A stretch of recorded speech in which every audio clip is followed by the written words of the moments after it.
is not my fault. Oh my God. We have a brand new game. I was trying to contain myself. Oh my. Go option one, not safe. These are insane. And Brandon keep killing it.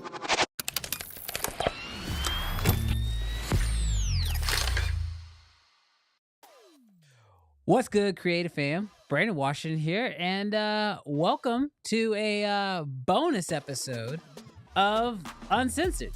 I'm really excited today because it's an evening show. We have not done an evening show. I have personally not gone live in the evening in a while. I did one episode when the Pixies first came out with Michael Tobin, but other than that, it's been since like early 2021.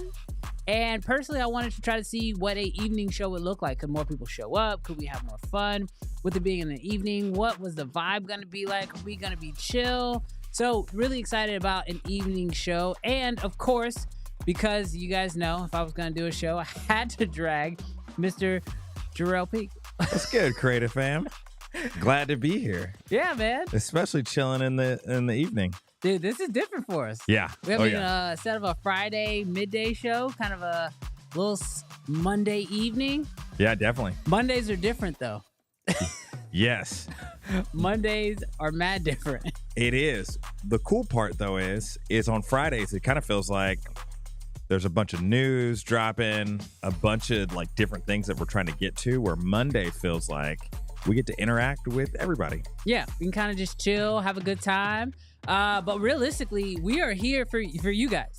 We want to know exactly who's all tuning in. So I see we got Mr. Camera Junkie in the building. Good to see you as always, sir. Always here. Dude, always here. Always here. Always amazing. Yes. I got to say that. Dude, Lewis, you are absolutely amazing, dude. And I love that you show up every single week, no matter what day we're on. I mean, heck, some of y'all don't even know this, but like Lewis has literally like hopped on calls with me just to test stuff for the live stream. Like I've like got on a call with him just to test some things, just to see how stuff's working. Because we use Ecamm here, and oh yeah, Lewis has been first of all, he was one of the first people to try to get me onto this system, but it's also great to have him here. Do me a favor, Brandon. Yeah. Pull up Alex for me because I want to know. He said good morning. Good morning. And if I had to guess, Alex, I'm going to say Australia. Where are you from, Alex? I have no idea. Yeah, the good morning definitely threw Jarrell for a loop immediately. All right, who else we got tuning in with us today? Everyday Raw. Yo, is that like photography raw? Or are we talking like video raw? Video raw? What is Everyday Raw? We want to know. Let's see who else we got in here. Tuning in from Jamaica. Jamaica. Ooh. Alistair. Alistair? I think that's right. I don't know. I don't know. Terrible. Oh, we got somebody tuning in from Houston. Hey, you just right up the road, bro. Who is that? Oh, Vader. 66. Vader 66. Hey, we're in Houston too. Yes. Yes. So yeah, looking good. Oh, got somebody else tuning in from Jamaica. This time zone Sheldon. was really pulling it must be good for Jamaica. Sheldon Coming in from Jamaica. I can't say that with the Jamaican accent. Don't. Can you? Nope. Sheldon. Ron, what's up, Ron? Good to see you again too. Ron, someone that actually tunes in with us on Friday. So good to see you. Yes. Let's see what we else got. JP coming in from DFW. Oh, that's not that bad. That's right up the road. Yes. Dallas Fort Worth for y'all who don't know. Texas in the house. Jarrell nailed it. Sheldon. Or Alistair. I don't remember which one. Got some more Texas in the house. San Antonio. What? Dude, I did not know. Oh, I didn't know that's what Ron's in Houston. SATX was. You didn't know that?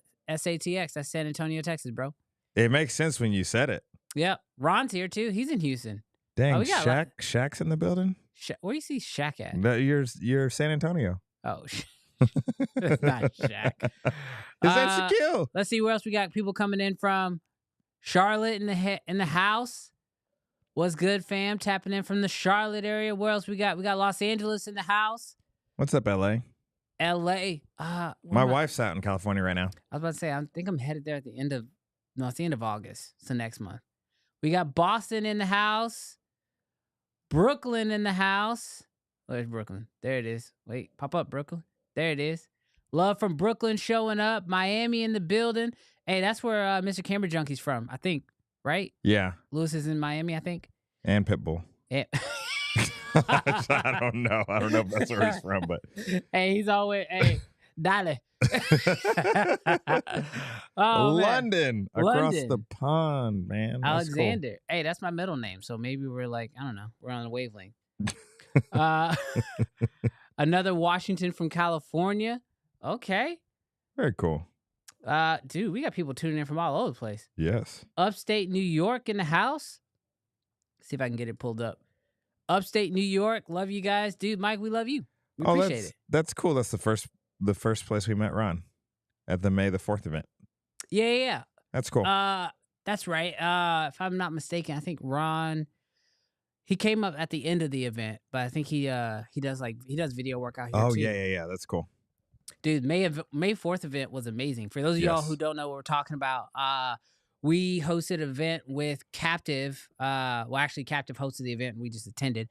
But shot the Star Wars fan film on their LED wall, and then we presented it there. And dude, got a chance to watch our film on like the big screen. It was like legit. Super dope. So much fun. But yeah, no, I had a blast. Man, a lot of awesome people there. Was I right?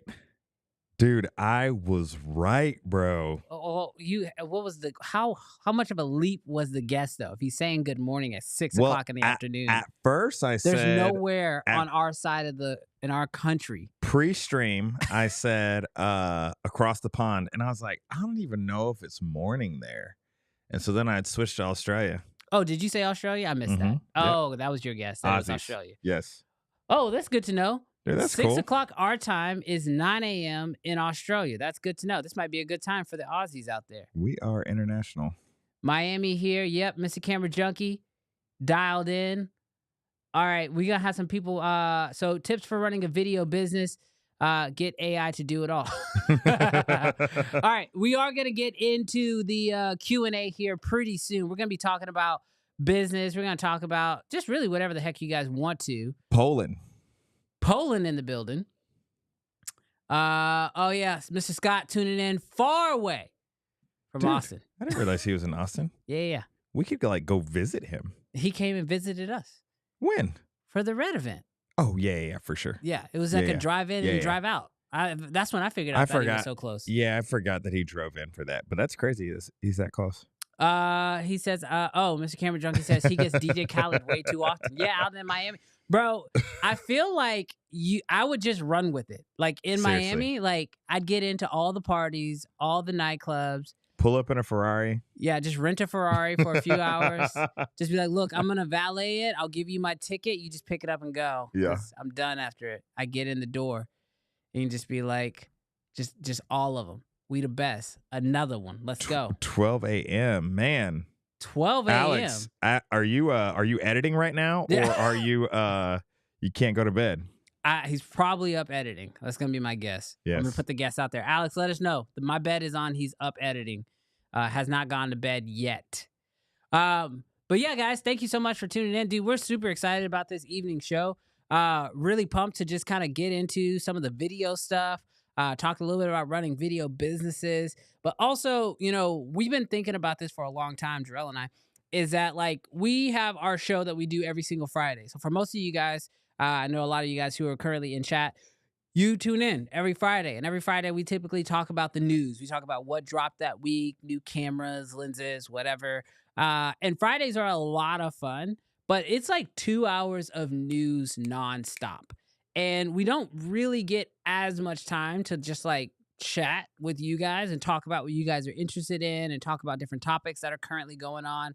And so we've been trying to figure out like, is there a way we could introduce like another show, like a secondary show that has a different feel to it in a way, but we still can kind of continue to grow this community and just really just hang out with you guys. Cause I can tell y'all, like, obviously, I love posting my videos on YouTube. In fact, I actually released a video today. But I also just love hanging out on live streams. I have found that this is like one of those things that for me is just so much fun because the community is here. We're having a blast. We're talking about stuff that we're interested in. And you can like get feedback in real time in a way that you just can't with a video, where like I've literally had this happen on stream where I will make a statement as if like I'll say like, you know what? I think RF is better than the Z mount. And then a few comments come through and I'm like, well, wait a minute. Actually, you guys make really good points. 9 times out of 10, it's Scott who's telling me something I don't know. But it's like, oh, immediately I'm like, yeah, this actually is really, really sick. And I'm going to, I'm going to change my mind on this. And that doesn't happen in videos, but it does happen on live streams. I really enjoy that. Yeah. And I also feel like it is so easy to really love and be passionate about what we do, but to not have very many local people that you can talk gear with or talk ideas with or business with. I know my wife, as much as she loves me, does not love to hear anything more about Canon. So I love hanging out with you guys and being able to talk and just, yeah. Yeah, I think that's it for me too. It's like a lot of this stuff, I would be just like bothering people, telling them about what's going on in my little world. But I love to just be able to hop on here and be able to just like, chat with you guys and just be like, hey, here's what's going on. Here's what's like, we can kind of all geek out together because we're all like-minded, which, doesn't happen all the time. So that's really fun. Yeah, for sure. Oh, we got a response from Mr. Alex. He says, I was preparing equipment for a shoot tomorrow and I am wired. Yeah. Yes. Yeah. Gear prep is one of those things that like, I know you're supposed to do, but I'm so bad at it, Jerome. Gear prepping or Red Bull? Let us know. like I am so bad at getting my gear prepped before a shoot. Like it's like notorious that So when do you start? Dude, it depends. So like as an example, I had a job on Saturday morning shooting a CrossFit competition, and I knew I was going to be just doing like photos for it and then doing a little bit of videos. I had hired somebody else out to do the video side. And I was like, I know I have a memory card. I can, I can format. Mm-hmm. The batteries are charged. And I'll bring the charger with me. I'll be all right. Saturday morning. I was supposed to be there at 7:30. Yeah. At 5:30, I woke up. Came into my office and was like, all right, let's throw some stuff in the bag, zip it up, and walked right out the door. But to be fair, Brandon, you have a plethora of different tools you can use.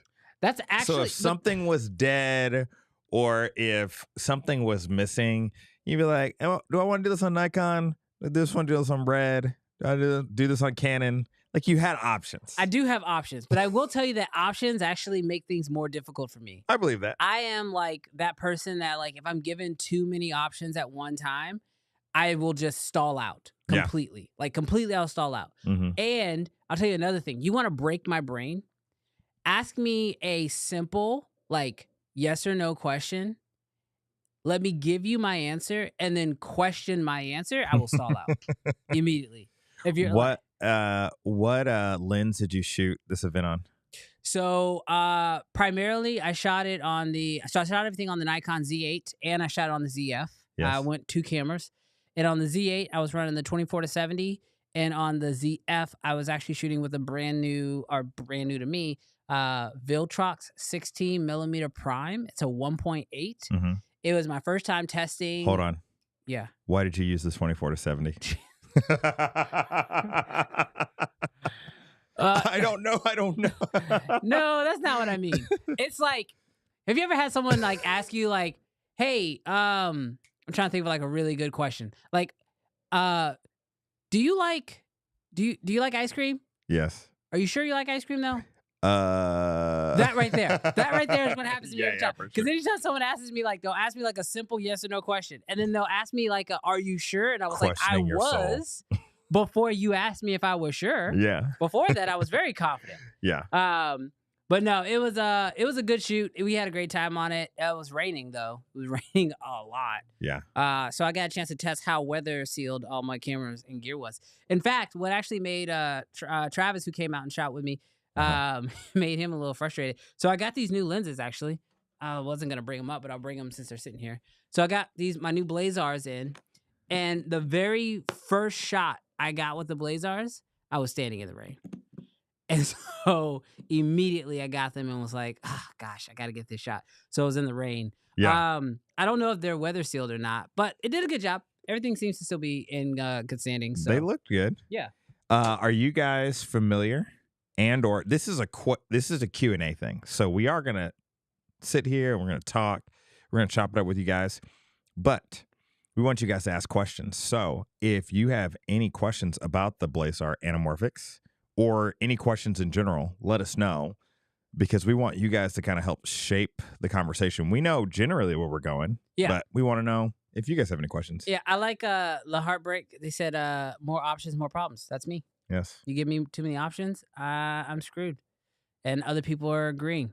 Now, if you see my latest video that I posted, it was me actually building out my Raptor, and that is like the reason why that actually ended up being like a full on video was because that was me sort of like doing pre-gear prep.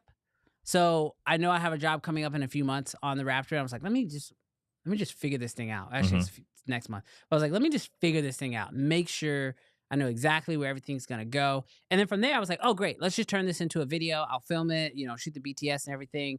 Also, it's nice. Like, this is like a little secret for some of you guys out there. If you can film, this is something that someone just taught me, so it's new to me. But if you can film your process of like building out stuff, if you ever are gonna like bring in an assistant to help you, you could just show them the video that you made, and then they can watch it and know exactly what you need to do. So it's sort of like a training thing. It's like, oh, I built out my camera. I built it on camera, so somebody else could like watch that video and then know exactly how to build out my camera the way I want it. So, that sounds super helpful. Yeah, I think it's going to be helpful. Yeah. So like if I'm bringing out like a second AC or something like that, and I just want somebody to build out camera, hey, go watch my YouTube video. I literally walked step by step. You can see exactly how I built it out. They can watch that video at double speed or even on set and then just go through it. Yeah, because I there's literally 100 different ways, if not 1,000 different ways to build out a camera. But every DP is going to have their preferences, and for them to know exactly where you want everything and on what side, all of the things, like that's perfect. Absolutely. Now, Mr. Camera Junkie is starting to help us out here. So for those of you guys who don't know, Mr. Camera Junkie, he helps out. He's actually a moderator on the channel, which I didn't know you could set up, but I set that up a few months ago, and it definitely has come in handy. But he says, please put a Q in front of your questions that you might have. So that way, when we're going through it, we know to acknowledge it as a brand new question, something that you guys want to know from us. Or it could just be a topic that you think we should start talking about, because we're going to be able to bring that up over on, bring it up on stream. We're going to be looking at you guys' responses in the comment section as well. Something else that's actually super interesting about this live stream, we are continuing our test of live streaming to both channels. So for those of you guys who don't know, we currently have 2 YouTube channels. We have the Brandon Washington channel, which is my main channel where I post my videos. And we have a uncensored YouTube channel, which we have Mr. Camera Junkie. If you can go ahead and link that up in the chat, that'd be great. But the benefit of the second channel is where we post typically clips and things like that. But today, as well as last Friday, we are actually testing live streaming to both channels simultaneously. The one good thing about live streaming to both channels simultaneously is that we can see both sets of comments and we can pull them up on stream. So no matter where you're watching, we can pull it up on stream and we can actually enjoy that. But if you're not currently following that secondary channel, it would be amazing if you just went over. You can continue to watch it over on that channel if you like, but it'd be amazing if you subscribe to that channel, because we're trying to make that channel where we post everything uncensored related. So these possible Monday evening shows, every Friday episode, the clips, the shorts, everything that has to do with gear and this sort of podcast setup that we do, all of that is being done over on the Uncensored channel. So definitely be sure to go and subscribe to that channel, because, that's going to be the home of everything that we do here. So, but yes, definitely, if you have questions for this episode, put that Q in there. And then we will go ahead and find your question and we'll go ahead and answer it. And then we'll just go ahead and start up the conversations from there. Cool. Hey, Brandon, kind of along the lines of the show topic, I want to ask you a question. If you had $2,500, okay, and you were going to start doing video in 2024, $2,500. $2,500. What are you prioritizing? What's going to be new? What's going to be used? And what do you feel like you need to buy in that $2,500? What do I have? You got nothing. With $2,500. You got nothing. Because think about it. When you first started, Yeah. did you even have 2,500? No. You didn't. I didn't. So 2,500 is like, Yeah. and we didn't pre-rehearse this, so he's being put on the spot. Yeah. But 2,500, so Yeah. it's more than you had when you started. Yeah. So consider yourself blessed. Yeah, I mean, I had a computer, and that's kind of where my brain first goes. It's like you're gonna have to get. I mean, this is tough, but yeah, if you're doing video, you have to have a computer. Okay. Because a computer is one of those things that you can't really rent. Would you try to do it on your phone? Editing video on my phone. I'm just wondering. I mean, probably not. The Okay. experience, I think, would be too lackluster, especially if I was trying to do it in a professional manner, like for a client. Mhm. Now, an iPad, possibly. Mhm. I could probably get away with using an iPad for a little while. Mhm. And that's that. I mean, but today, like with the Apple M chip, like I would probably just start with like a base MacBook Pro. I Mhm. think you can get those for like starting at like $1,400, maybe Mhm. $1,200.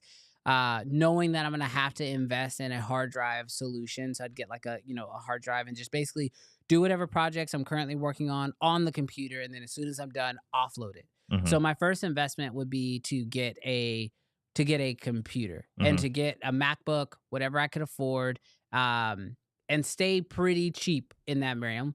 Then next, So from at there, least M1. at least M1 for sure. Perfect. Would Okay. not go Intel, but an M1 MacBook, M2. I would go look for like a M. Like I know they're on the M3s now or M4s, whatever they're on. I would go M1 used on like Facebook Marketplace. Yeah. And try to find something pretty affordable. So you have now math. I'm gonna say I spend less than $1,000 on a Okay. used M1 MacBook Pro. 1,500 left. I think I have $1,500 left. With that, I'm going to the used market, and I think I'm looking at a fairly affordable used, probably Sony A6000 series camera. Okay. It's gonna get the job done. It's gonna allow me to go and start shooting little stuff like maybe a wedding here or there, a music video here or there, an interview, real estate. That's a big one. I feel like if I was starting out today, I could probably get myself like an A6000 used with what are you looking at? What's that face? Wow. Sony A6000 camera with the gimbal in spring is $600. See, that's what I'm saying. Wow. I think I would go a Sony A6000 right now, and go fairly inexpensive, shoot some real estate until I made some more money, and then could reinvest. So you're at 1,600? I'm gonna save the rest. You're saving the rest? Yeah. Okay. So you don't feel like at this point you need like a mic or you need a light or you need a... No, if I'm starting over from scratch right now, I'm gonna get into the real estate game. I'm not gonna charge a lot to get started to get a bunch of clients under my belt, You might not And I'm have the going- right lens. and I'm going cash flow. Now, as far as the lens, I'm gonna be looking at like a 10mm Sony. Yeah, that'll be so you fine. might have to spend more than your 600 to get What the lens right is that lens. camera? What lens was they selling with that one? Um, It's probably like a it's probably kit. this kit lens. But yeah, I'd just go pick up like a Sigma. But I mean, the point that I'm making is that like I would invest in buying a decent computer, and then I would go. Wait for on sure. one whole minute. Uh, They got a 51.8 from Canon on here. Yeah, they're doing something different. But yeah, no, I would definitely go that route, or I would even go with like maybe like if I was doing real estate, and this is where it really comes down to is like what am I gonna shoot, right? If I'm gonna shoot real estate, heck, I might shoot it on my iPhone. I Mhm. might at that point, if I'm just gonna do real estate, I probably would just invest in using an iPhone, getting an Osmo gimbal, get a decent. I could honestly edit it on my iPhone and just focus. Like this is how I probably would do it. I would just focus hardcore on making social content for real estate agents. And I would preface it by saying, I'm going to be able to create you content in mass, and I'm going to shoot it on a phone so it's more organic for the social media platforms. And I could edit it and do everything from the iPhone. Now, I got a question for you Okay.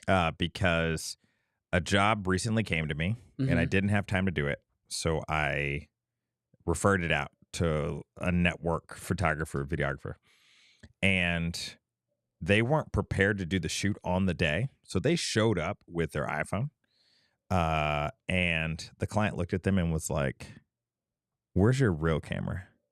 I can take photos. I can take videos with my phone. So my question for you, and this happened like Saturday. So my question for you is, if you showed up with your iPhone and a gimbal for a real estate shoot, do you feel like you could get away with it? Obviously, now you have a lot of confidence in your abilities and all those sort of things. But like, if you're one of these, if you're someone in the chat that's just starting off, do you think they can pull it off? Today, yes. I think you have to be like in a place where you've already set that expectation, though. Mm-hmm. You know what I mean? Like, I think there's a lot of times where if you do feel uncomfortable about that situation, it's just because you didn't set the right expectations up front. But if you are selling yourself as shooting social content, Yeah. then I think you just, I mean, it takes confidence, but you say, yeah, no, we're going to shoot this on the phone. Like I've done that with jobs before where like I shot an entire commercial for a dentist's office on an iPhone. It is a look. It's a look. It's like they showed me an ad or whatever, and that was like, okay, well, what do you want this to feel like? And they were like, oh, we want it to feel like our clients shot this. And I was like, okay, well, we could do this really big, and it's going to have a different type of a look, or we could shoot this on a phone. It could look like, it's just very organic. You guys just shot it here. It's going to be posted on social media, because here's one thing that a lot of people haven't, like I've run into, is that when you're scrolling on social media, if something looks too good, sometimes you instinctually think it's an ad. And if you, as the creator, know that you're making an ad and you don't want it to feel like an ad, then shoot it how someone who's not making an ad would shoot it. Yeah. And that's where all this UGC content's coming in. So that's how I would do it. That's cool. But that's just my opinion. I think we had a few questions. We have a lot of questions. Yes. Yeah. So let's go ahead and start hopping through these really quick. I think there was one even before that. Was there? Did I miss it? From. So okay, so now that's the top. Okay, so let's start going through. Remember, if you have a question, please make sure you put a Q beforehand, because we're going to be scrolling through these as quickly as we can. I did not expect to get this many questions. So let's start knocking these out. And if you super chat in a question, then we'll make sure that we hop to those first. But don't feel like you have to do that. All right, here's the first one. Are lens prices a thing of the past? I'm going to say, thankfully, lens prices have come down quite a bit. But I'm going to say no. Yeah, I feel like when it comes to like the big brands, Sony's lenses, Canon lenses, their prices seem to still be about the same. You know what I looked up the other day? Cook lenses. That's different. And I was like, I think we're just getting more affordable versions of lenses. Yes. But the quality is not, I'm not going to say the quality is diminishing. Yeah. But I think they're just like, it used to just be like bottom of the barrel lenses, like cheap, from this random Chinese company lens, to like your high end tier lenses. And now we're starting to see that middle ground just kind of get like filled out, and especially in cinema lenses. So I think that we will continue to see more affordable lenses. Yeah. But I also believe that as the competition in the middle grows, the quality of the lenses in the middle will also grow. Absolutely. Yeah, I was blown away because I felt like and I forget the name of the Cook series that I was looking at, but I was just kind of looking at like low tier, middle tier, high tier lenses. And when it said, oh, we made this for kind of like mirrorless or smaller cameras, I was like, oh, cool. Like, I wonder what those prices look like. Yeah, the Cook lenses are still expensive. Glory. Those CP, what are they? CP, what's the brand? What are those new Cook lenses? Scott, let us know. What are the new Cook lenses? Yes. They're the small ones. The new smaller, more affordable ones. All right, question from Scott. If you could design any lens that you would use for the rest of your life, what would the specs be? So is this one lens? 16 to 300.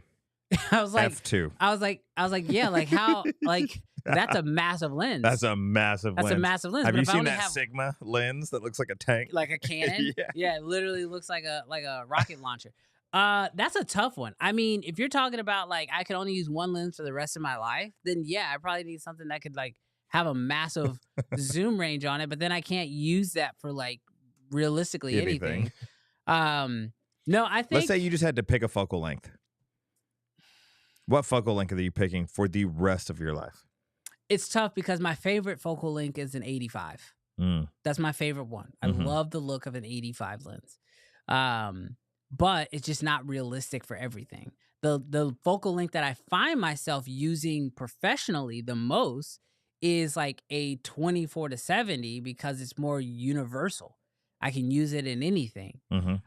But when it comes to primes, I probably would just say like it'd be tough because not having a wide angle is hard, but I'm gonna have to probably stick with like a 50, Yeah. unfortunately. So Scott, no designing, and I don't think this is the best lens, but if I had to pick one lens, it would be my 28-70 f2.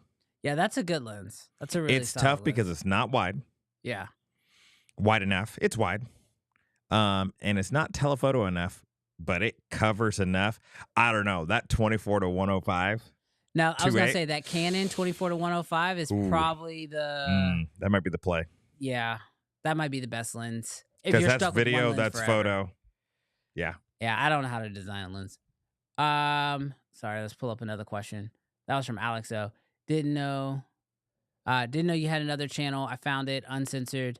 Have been watching them on this channel. Yeah, Very cool. yeah, absolutely. So yeah, for those of you guys who don't know, we do have two channels. We have the uncensored channel, which is where we're going to be posting all of our clips and everything. So if you guys haven't yet, definitely go subscribe and check out that channel. All right, next question. Jarrell, you want to read it off? Yeah, it says from Tristan, I shot a video for a client and shot more content for further use. I was paid for the requested video. I've made short form of other content from that day. Should I charge for these new edits? The question is, are they asking for it? Yeah. So I mean, I think that's what he's saying. I think he's basically saying that like he shot some content for them, and got hired to make a video for them. Gotcha. That's their video. Yeah. And he provided that service. Yeah. He has then since created some short form content for himself. Yeah. And now the client has probably come back saying, whoa, we want some of that content. Yeah. Can we have it? And you're like, yeah, absolutely. At a price. I ran into this recently, actually. Yeah. I shot a ballet, and the owner wanted to be able to post photos and videos on their website. And I said, absolutely, you can. For a license, you can license it out for a certain amount of time Mm-hmm. at a certain dollar. And Mhm. so I'm not saying, Tristan, that would work for you. But I told them, for 365 days, this is how much a photo is going to be. And for 365 days, this is how long these video clips can be on your website. And then after those 365, that content may not be worth it to you, and you may want to put fresh content. Or if you love that content a lot, you can license it for another 6 months or a year. Yeah. Yeah, absolutely. I think I definitely think you should be compensated for the additional edits, even though you feel like, oh, I already did it, I've already done the work. Like it then becomes a value to them because like that content was originally used for you, and so they hired you to do a specific job. You did that job. That deal is done. Yes. If they are coming to you for additional work, that is a new deal. And that should be negotiated. Now, what you choose to charge them, completely up to you. If it's an ongoing client, you might want to be a little bit more, cautious, or you may want to, give them more of a deal because the work's already done. Or if you want to just give them a license for the videos that are done, so they're just paying you to be able to post it on their platform, you could do that. But yeah, you absolutely should be compensated for that extra work. What I kind of find in that is it may feel like a rub, because they may feel like, well, we already shot it and it's already edited. But I would just say, smile, stay positive. And if they want it, they'll pay for it. And if they don't, then they won't. Yeah, absolutely. All right, next question. As a freelancer, how do you separate business expenses from personal expenses? All right, so the way I did this very early on was I have two different bank accounts. I have my personal bank account and I have my business bank account. Now, I'm married with kids, family life, whatever. That is all associated with my personal finances. And then with my business account, that's where all of my business income and expenses come out of. And so anytime I go to make a purchase, whether it's like we're traveling for work and I'm getting dinner, I know that, oh, we're on a business trip. I'm going to be paying with my business card. Same way with personal. If I'm out and it's lunch or we're out on the weekend with the family and we decide to go grab some lunch, personal card. Separating everything based off of your accounts is super, super easy. Now, I will say that when I was just at the very, very, very beginning, before I even was like taking this seriously and really charging clients and all this stuff, you can use QuickBooks, and there's like QuickBooks Self-Employed, which basically it connects to your bank account, and literally you can say this is a personal expense or a business expense, and it will track it for you through the system. So if you don't have two accounts yet, you can sign up for QuickBooks right now. But as far as I'm concerned, setting up two different accounts is going to make it much easier later on. I'm not sure where you're based, but like Jamaica. Jamaica. So I don't know if in Jamaica you have to deal with like business taxes and personal taxes. I'm not really sure how that tax law works in Jamaica, but I know there's tons of benefits here, at least here in America, when it comes down to, dealing with taxes at the end of the year, finding write-offs, expenses, things like that, by just separating it all. So that way it's all in one clean place. That's the way that I did it. It worked out really, really well for me. But, obviously consult a CPA if you have further questions, but at least that's how it worked out for me. Yeah, no, that's good. No, I think that's really good. All right, let's go find the next question. All right. Let's see. Here we go. Let's read this one off. Can you edit Nikon in RAW on iPad Pro DaVinci Resolve? Want to learn how to edit video, but want to wait for the new M4 Pro chips rather than buy M3 tech? This is a really good question. I don't know the exact answer. I would say in theory, you should. Mhm. This is a question. I might actually send some files over to Michael Tobin. He's kind of our residential DaVinci Resolve user, and he's had way more experience with the iPad app. But I will say that there is ways. If you look up on YouTube, you go to Michael Tobin's page. He has shown that there are ways to like fully open up the iPad version of DaVinci Resolve to make it like the full version. Now I don't use DaVinci Resolve on the iPad. Never really have played around with it. It's really not my thing to edit off of the iPad right now. But I will say that if you can unlock it, you should be able to do it. Now, as far as your decision on waiting, I'm with you. I've been sitting on the M1 MacBook Pro, and I've had it for a long time, and I absolutely love it. But I thought I was going to upgrade with the M3s. I actually decided to hold back, and I'm waiting on the M4s too. So I'm right there with you. I'm waiting for an M4 Studio though. Yeah, I'm gonna actually disagree. Only because I feel like the M1, the M2, and the M3 are all rocket ships. And I don't know what you were using before, Michael. And obviously, do what you want. I don't care. But it's like, I don't work for Apple. I don't have any shares in Apple. I could care less. But I was in Intel before. And so when I went up to the M2 Max, oh my gosh, it was like driving a Ferrari around. Like legitimately. Oh yeah. Intel to M2 Max was mind bending. Yeah, if you're currently in a situation where like you're like, oh, I need a computer right now, but I'm forcing myself to wait for the M4. Yes. I think you can get an M3 and be fine for many years. But if you're like me, is it an Ultra or a Max? Yeah, one of those. Yeah, like. But yeah, if you can wait though, like I mean, heck, wait, I'm waiting. Because at some point, like, unless you're doing something crazy, which it already sounds like you're, editing in RAW, which is, maybe more taxing than, other things.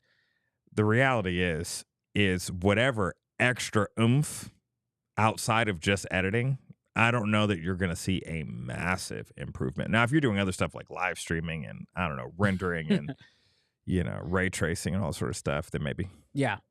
All right. Next question. You have any tips on writing off camera gear? Yeah. Save all your receipts. Write that stuff off. Yeah, everything, especially in the U.S. Yeah. Now, I will say that you should definitely talk to your CPA because I actually had to do this. Depending on how much you spend on a piece of gear, you can do a depreciated write-off, which is where you allow your gear to be written off over time. So, like, for example, when I bought my Raptor, we did that. So instead of my Raptor just being like one big write off for 1 year, we actually like depreciated it over multiple years. I'm not a CPA, so I'm not really sure exactly how we set all that up, but it was like, oh, anything over a certain price point, we're gonna do a depreciated write off. So We have a favorite word here on Uncensored called allegedly. Yeah. So allegedly, that's the best way to do it. but yeah, I mean, as far as I am concerned, anything that is used for your business allegedly is a write-off. Yeah. So there's times when I'll buy headphones No, yeah, it's a and write off. it's a write-off. Yeah. I even had, I mean, like, it's really tough because, like, I love doing this. So it's my job, but it's also like, it always started as a hobby. So naturally, when people buy gifts, they're like, oh, let me buy you this as a gift. And I'm like, don't buy it for me as a gift. Because if I buy it, it's also a write off. Yeah. So I'll buy it for myself. I Yeah. appreciate it. All right. Next question from Van Dan Media. That's fun to say. Yes. Do you two ever get to shoot for your own creative enjoyment, or is it all work? Client shoots only. If that's the case, do you miss shooting for your own purpose and enjoyment? For back in the day, had a daily vlog and did that for quite a long time. But even that was let's push creativity. Let's push it to see if we can do a daily vlog. And that was a lot of fun. Right now, when I'm not shooting for clients, I'm doing a lot of camera testing. One of the things that, at least for me, that I've realized is if I ever see someone's C70 footage look incredible, it then drives me to want to figure out, what am I not doing? Yeah. How am I not exposing? How am I not, white balancing correctly to be able to achieve the best image? And so I shot some things that, like, obviously no client's ever going to see, no person's going to see.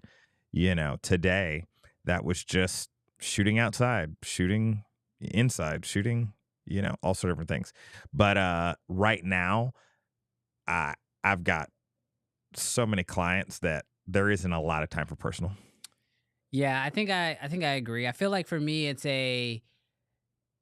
I don't have a lot of time, and I'll say I feel like I'm in a very blessed position to where, like, what was my creative outlet has now kind of also become my job. So like, I shot for clients, did my client thing. YouTube was my creative outlet, but now YouTube has also become like part of the business. So if I have to eliminate clients and YouTube, they are no longer, like, that is all considered work. Outside of that, I don't really shoot a whole lot. Now, granted, when I do want to shoot something for fun, like when we did Star Wars, I just figure out a way to make it part of YouTube. So then that way it becomes a write-off. Yeah. But I will say that, like, I also do shoot for my son. My son plays baseball, and now I've actually started working him in. Like, in fact, when we did the commercial for Nikon for the Z6 III release, we actually brought in my son to be in the commercial, because I was like, oh, cool, I can hire my son to be on this commercial. I can actually pay him through the business and everything. And so now we've set all that stuff up. But I'm like, oh, now I can, like, introduce my son into this world. So I just find that, like, for me, I do try to do stuff creatively for fun. Like, I just picked up, as earlier I mentioned, I picked up the Blazars. I don't have like a job that's like looking for the Blazars. Like, that's just me trying to, like, learn anamorphic, test anamorphic. Like, I want to get into the world of anamorphic, because I've already quickly learned that, like, framing and, like, the look and everything changes in anamorphic. So I'm still learning that world. So that's why I would say I do kind of play around. And there are plenty of projects that I've shot that you guys have never seen, nor will you ever see it, because I was playing around trying to figure it out and it sucked. Yeah. So Van Dan Media, are you at kind of like at a crossroads creatively? Like, are you, and I don't know, but are you feeling burnt out, or are you feeling like you've been doing a whole lot of, like client work or commercial work that you don't like? Is that the reason why you asked the question? I know, like, say, for me personally, it may look kind of crazy, but I'm, going to turn 38 this year. which is Dang. in the grand scope How of old are you? things, 28. 28? Did you say 28 or 38? 38. 38. 38. Dang, Turning 38 this year. bro. In the grand scope of No, just things, kidding. there are, a lot of life to live. But I will say, I think I shared this in the last stream, have 6 kids. So work a couple of Bro, jobs. you dropping all the gyms right now. Work a couple of jobs. So How are you here right now? Yeah, I don't know. Are you AI? I'm not. I'm Sora. So with that being said, there have been times in my career where I felt burnt out, not wanting to pick up a camera, not super inspired by the current podcast that I'm editing and that sort of stuff. But I think right now, I'm super pumped on camera tech and shooting and the variety of things that I get to shoot. I get to shoot a lot of stuff. Yeah, I think the benefit once you get to a certain part in your business is like you just start getting really cautious about what you say yes to because you want to make sure you're really enjoying what you're shooting. All right. Another question from Alexander. How do you get clients in a field sector of the industry you're trying to get more involved in? I've done a lot of cold calling, emailing, phone calling, I'm going to say heads up marketing already. Oh, he's calling the heads of marketing. Oh, sorry. So I mean, you're doing all the right stuff. I would say that it normally has less to do with like how much outreach you're doing, unless you're not doing enough. I mean, obviously, sometimes you just got to put your head down to the pavement and just go and do work. But if you're doing a lot of that and you feel like you've kind of like exceeded how many people you can reach out to in your area, then 9 times out of 10, the next biggest issue is the way in which you're reaching out. Most businesses, God, just like I feel like I need to put this like on a banner or a t-shirt because I say this all the time. So I sound like a broken record here.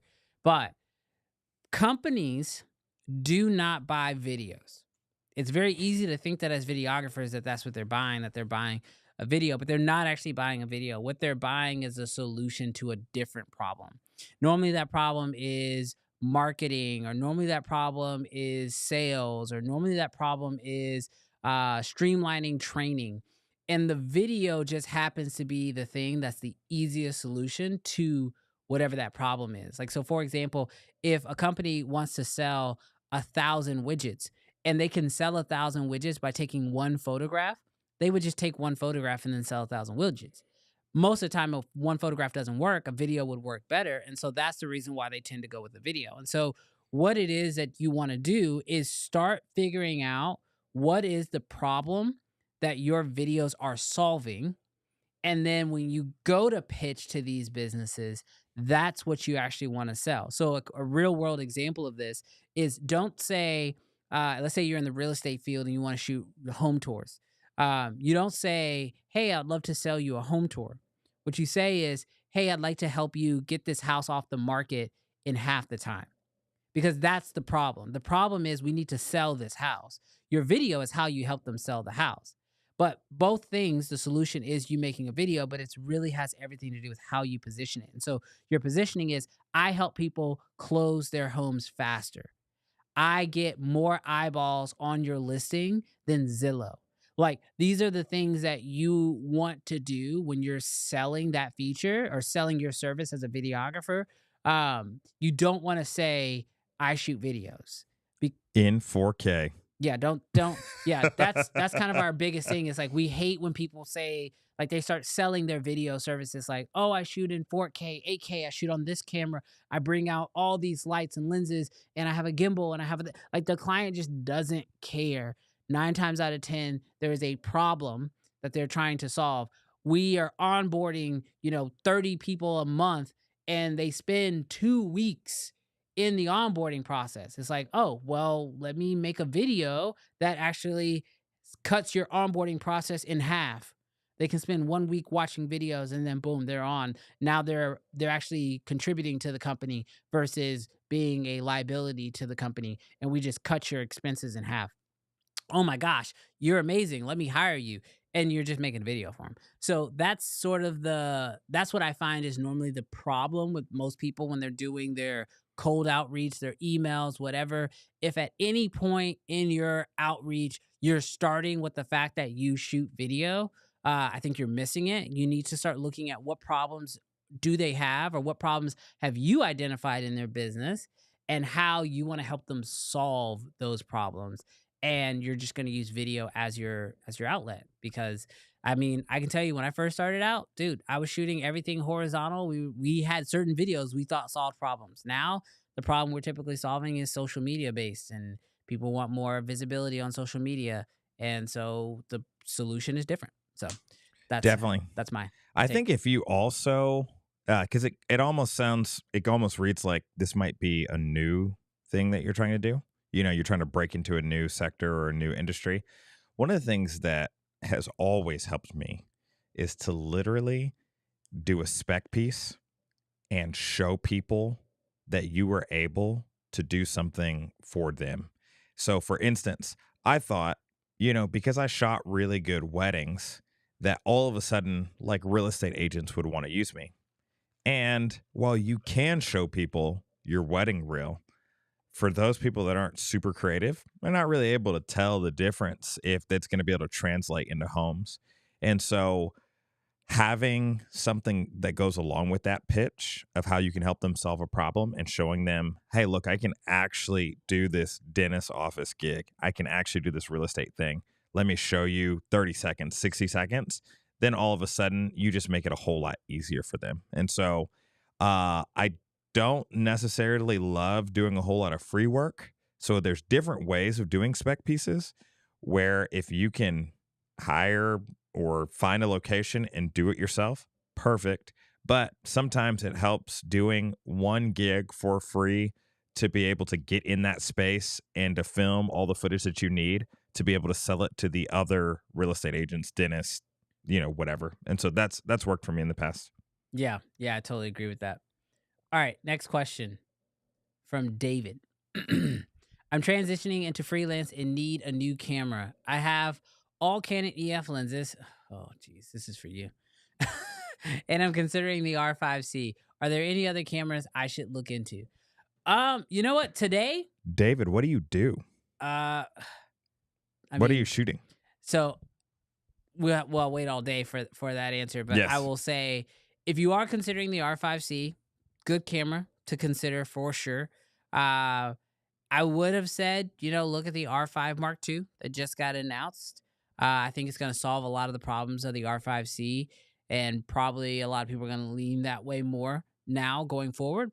But I would definitely say R5 Mark II, or even the R6 Mark II if you want to save a little bit of money. That is a phenomenal camera. And all those are great options. Just get an adapter, throw that on there, and then your lenses will work great. So I think you're in the right ballpark. R5 Mark C, R5C. The only thing I'm going to tell you, just make sure you look at a power solution. That's my only issue with that camera. Yeah. Was the power solution. Well, that, and it takes a while to switch between photo and video. Yeah. Which wasn't the best for live events. Yeah, like I say, it just all depends on your use case. Like, what are you using it for? Yep, absolutely. All right, question coming in from let's say Jesse. Yes. What specs would I need in a camera to be a professional videographer? That's your favorite word. Focusing on vertical social content. Specs. Dude, okay. This is loaded. This is very loaded.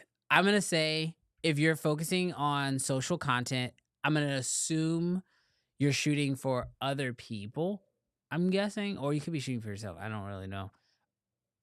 I mean, do you have a camera for him? Do I have? Give him a camera. Today, I got you. FX30. FX30. Was that what you're going to say? That's what I was going to say. Yeah, I was going to say FX30. Yeah, do it. Yeah. Pull the trigger. It shoots 4K.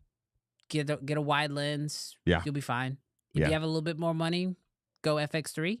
But if you're just getting started, FX30 is a solid bet. Great. All right. Oh, those are the lenses we were talking about earlier. The Cook SP3s. Yes. Glory. 20K. Glory. Which is crazy. It is crazy because the wild piece is, it's a good price. Are you a wine guy? No. In fact, if I don't like Are you wine like a at all. whiskey guy? I am a whiskey guy. Okay, so this is like the wild part, right? Because there are people that dabble in wine, whiskeys, beers, and it's like I am not a person that is able to distinguish the flavors in which make a whiskey, wine, or beer as expensive as it is. When people are like, I taste the hint of mahogany and blah, blah, blah, I'm like, okay, bro, give me the $5 bottle. Okay. So with that being said, with the cooks, Yeah. I think construction, resale value, the name, the look, they're incredible. $20K. Get out of here. It's $20K for the kit, Get out of here. which is good if you're trying to get the look out of the cook look. You know what I'm getting? If I had money today to buy a set of Cinema Primes, Yeah. I'm getting the Athena. Oh, the Nisis? Nisi Athenas Primes. Yeah. Set of 5 lenses for $9,000. Get out of here, cook. Unless I had the money. But see, that's the thing. I had like unlimited money. I feel like there is, when it comes to like different parts of filmmaking, there are areas where people splurge and go crazy and get the best of the best. And there are areas where they don't. And it really just comes down to your preference. You better get on a film set for Hollywood. Well, I think that's what most people who are picking up these lenses 100%. are doing or aspiring for. I'll say that much. All right. Hold on. What did Scott say? 28-7 F2 is tough because it's not F2 clear through. Oh, yes, it is, Scott. Don't be speaking that on my name. Here, one sec. You don't need to grab the lens. Well, yeah, I don't have, you don't have to grab anyways, the lens. it is F2 all the way through. It's perfect. All right, here's a good question. I'm going to answer more so the second half of this because I don't really know that much about the GH5 Mark II. But he's basically saying, what lens would he recommend? Do I recommend primes or zooms? So here's my take when it comes to primes or zooms. It's really just based off of what you can manage. If you have the time to swap out and put different primes on for your individual shots, primes are going to normally be, they're going to have better aperture. You're normally going to be able to get them for a little bit cheaper. And honestly, better in low light. They look better as far as I'm concerned. I think that primes, they just typically look better. But that said, as I said, I was shooting the CrossFit competition and I was using the 24-70 because when I'm shooting live events, I don't have time to be swapping lenses. In fact, for that shoot, I had to take 2 cameras because I did need 2 different lens choices and I needed to just be able to swap really quick because the idea of taking off a lens, and as I mentioned before, it was raining at the event, so doing lens swaps outside in the rain, terrible idea. So yeah, I would say that if you have the ability to use primes, definitely go at primes. Mhm. Primes are better as far as I'm concerned. Personal decision there. But they're just not always practical. Yeah. And that's just depends what you're using. as far as I'm concerned, that's where I would love to see some of the most advancement in lenses is I want more cinema zooms. That's what I want right now. I know we have the Rangers. DZO has the Pictor zooms Mhm. and the Kata zooms. And then who has another? Fuji has a zoom. Yeah, theirs is expensive though. Are they? Yeah, I want to see that mid-tier range of lenses. I want to see, like, I know we're getting a bunch of anamorphics right now, and anamorphics are cool, and I love anamorphics. I'm playing around with, like I said, like I have the Blazars here, but I want to see some more cinema zooms. That would make me a very happy camper. All right, let's quickly go through, see if there's any other questions. What? I saw my name. I said, what did you say, Scott? What did he say? I don't know. I think he's talking to somebody in the chat. No, he said my name. Go one more. Jarrell has 6 kids filling the fam. Jarrell has 6 kids. Feeding the fam costs way more than his business expenses. This is true. Thankfully, I have many write-offs. Many write-offs. You maxed out your child income credits too. All right, here we go.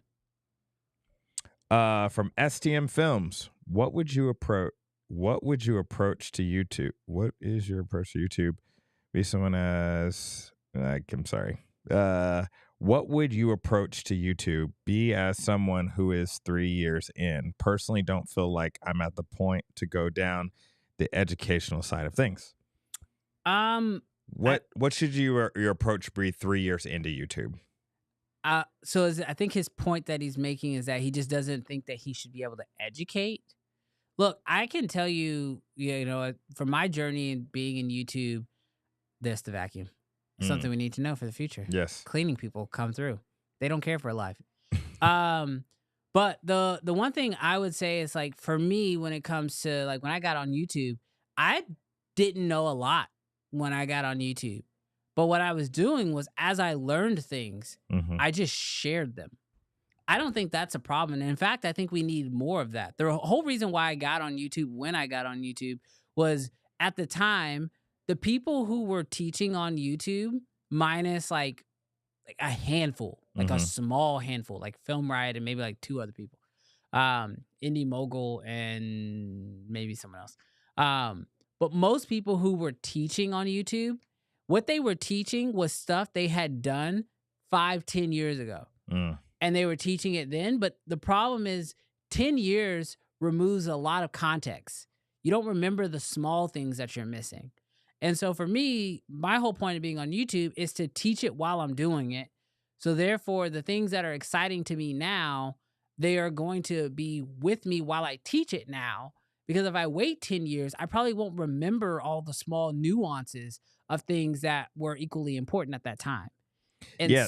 And there's also 7-8 billion people in the world. I think sometimes when we think this person's going to do it better, or this person is going to say something better or do it better than I am, or going to have better quality than me, that may be true. But ultimately, your audience might not be their audience. They may not watch the same people. You may inspire someone to literally start their journey of filmmaking. Yeah, and they may just gravitate to you more so because they feel more connected to where you are in your journey and where they are in their journey. Like I've been told that on my channel, I just put out my video showcasing my red breakdown, and somebody told me in person to my face, they're like, "I love your channel, but the second you bought a red, you became unobtainable, so I stopped watching." Which I was like, okay, I can't let that stifle my growth. But like, I understand that like having certain cameras and talking about certain cameras are just not gonna connect with certain people. Yeah. So you don't ever let where you are be the thing that stops you from doing what it is that you want to pursue, because you can literally with YouTube, like you're just broadcasting yourself. That's the whole purpose of YouTube. So you just start sharing where you are now. And what's actually really fun is when you look back at yourself like 5 years from now and you look at your content, you're gonna be like, gosh, that's crazy that I actually documented that. I'm so glad I did. But also you'll be like, what the heck was I thinking? Like if you go back, you'll see some old YouTube videos on my channel where I was lighting myself with a ring light because I had not learned lighting yet. And you can see it in my eyes like a 90s rap music video. So no, that was a lot of fun. Yeah, everybody's got to start somewhere. It's better just to start. Yep. All right. Here's another one. Let's pop in this question here.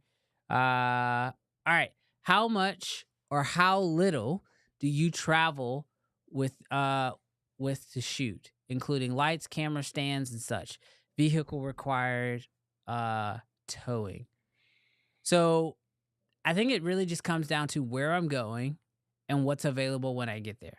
Yeah. So I will try to rent as much as I can in the city that I'm traveling to that I can. But some cities are just not equipped for rentals.